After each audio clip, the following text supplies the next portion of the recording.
So here we have the ultimate chicken coop for Seramas. Seramas are the small chickens, of course. And this was built on a metal frame. So if you're building it without a metal frame, like most people don't have, I just happen to have this. Of course, you'd want to make 4x4 posts and make a full frame with the 2x4s upright for the foundation of the flooring. But on mine, I didn't do that. And I did build the rest of it with the 2x4s upward, which we'll see here. The 2x4s are properly done standing on edge. That gives it the strength. But underneath, because this frame is wide and because there's not a whole lot of weight, it wasn't necessary, and it would have been a lot more work. These side panels were actually pre-built because I was going to make a chicken coop hanging off of the side of a pre-existing building, but I decided I didn't want to do that because I like to have full access to the coop, and it was much better to have a freestanding coop rather than one hanging off the side of a shop. So I used the panels that I would have used separately. I used them together. So obviously if you're going to build something like this, you would just use one panel for the sides. That would make it much easier and much less wood use. But here you have an opening on the bottom, and I've framed in now for the front window and the back window and the roof. And here I have framed in more accurately for where the doors, large front doors are, and the middle is a window. And the windows are set on top of this foam, and this foam is actually used in trucks to put a cab on the back of a truck. So it works really good. I happened to get these windows. One was like a 5x6 window, double pane, and I put it in and put the siding on. It's very simple to do, very easy, and it's much nicer that the chickens have an area to look out of. And the front window here is a double pane, but it's a bathroom window, so it's hazy, and this is the sun and snow side. So this side of the coop is what would get most of the beating from any weather. I didn't want a large window in the front. I wanted it in the back where it's shaded, because we have very hot summers and very cold winters. But as we can see here, the way I did this was to put doors on the back with the large windows so I can get to the chicken coop from these small doors in the back where the large window is, to change their water, to do whatever I want to do that's small. And the large doors in the front are actually used to access and do the work in. And this is the door opening in the front. Now what you're going to see here is that opening at the bottom. The openings on the bottom are for the slide-in tray so that the coop can be cleaned very easily. This is going to be split in half. So these little holes there in the front were vent pipes, or vent holes. And the way I framed this, or the way I put the siding on, was to clamp it to the top so I can measure exactly where the door would be. Rather than trying to measure it and blow it, I just decided to clamp the piece of wood there so I can actually measure that cutout space. So that's how I did that, to make the door a perfect fit.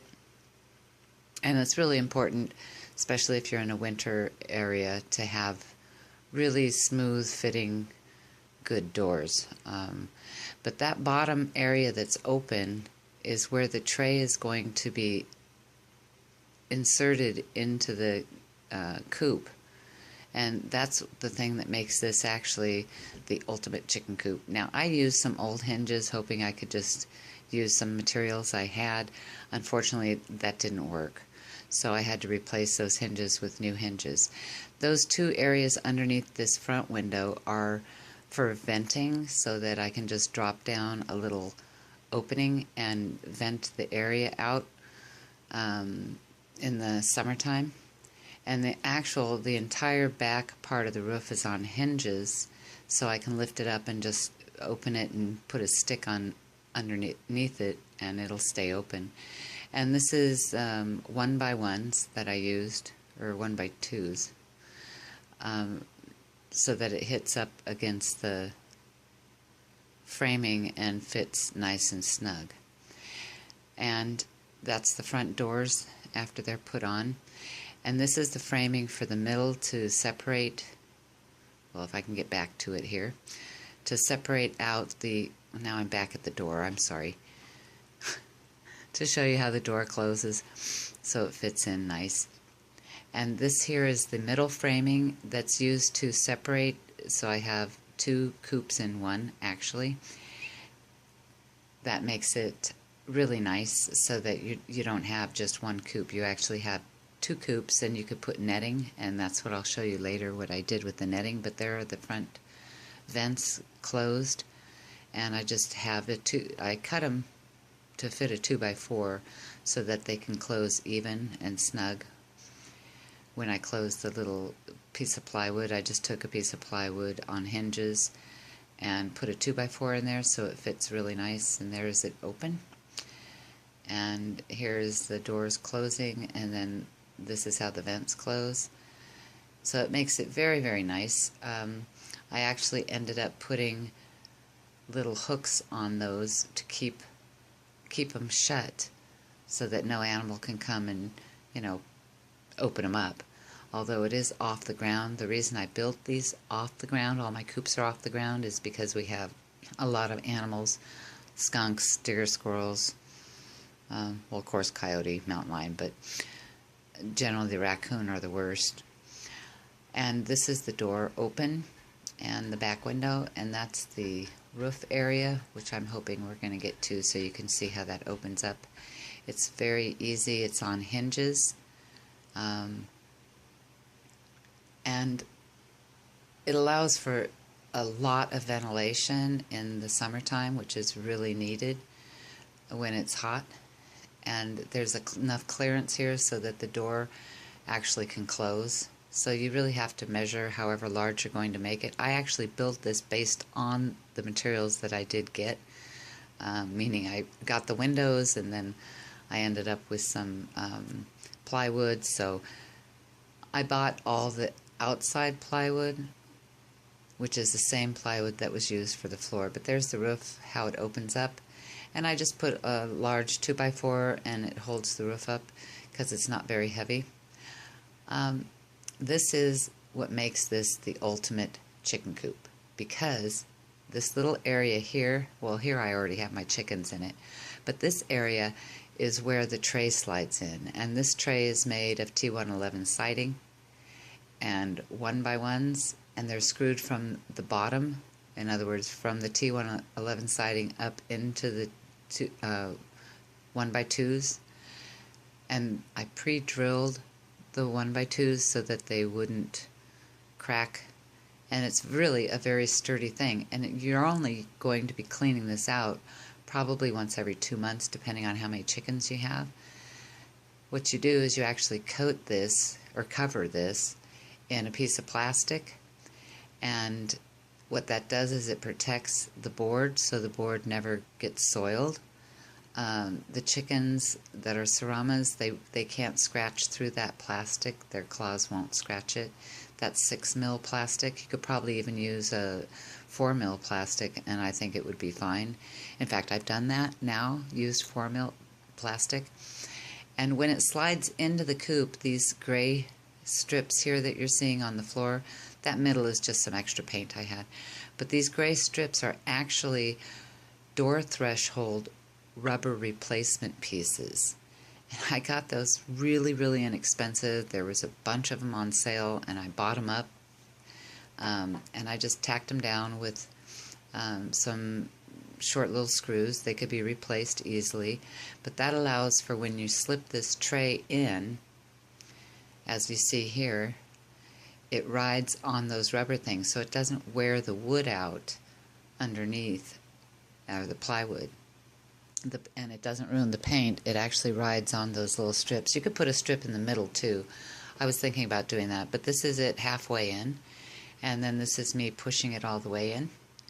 And as you see, I have the netting up, and the way I fixed that netting was I drilled holes and just used some electrical ties and made the netting sit tight. So here I tucked the plastic up underneath the bottom of the tray so that when you slide it in, you could lift it up a little bit, and you want to leave enough space. See how much space there is there, so that you can easily get it in and out.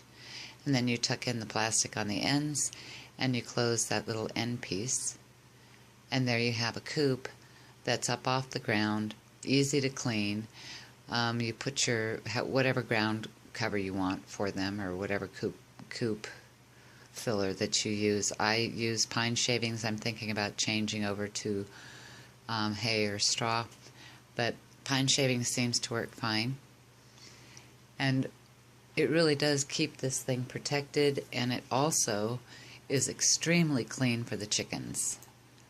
It allows them to have a perch. It allows venting on the top. That's the top piece that's covered. And these chickens, Seramas, they do get along, even though they're separated. Sometimes, if they're not raised together, you might have two roosters that will fight between, and you could always put cardboard up. So that's the way it is. It's a really easy coop to clean. It's very sturdy. It's up off the ground. Vermin won't get in, mice won't get in, because it overhangs the frame. And it has windows. It has quite enough sun, and not too much sun. It's in a shaded area, so the snow and weather doesn't get to it.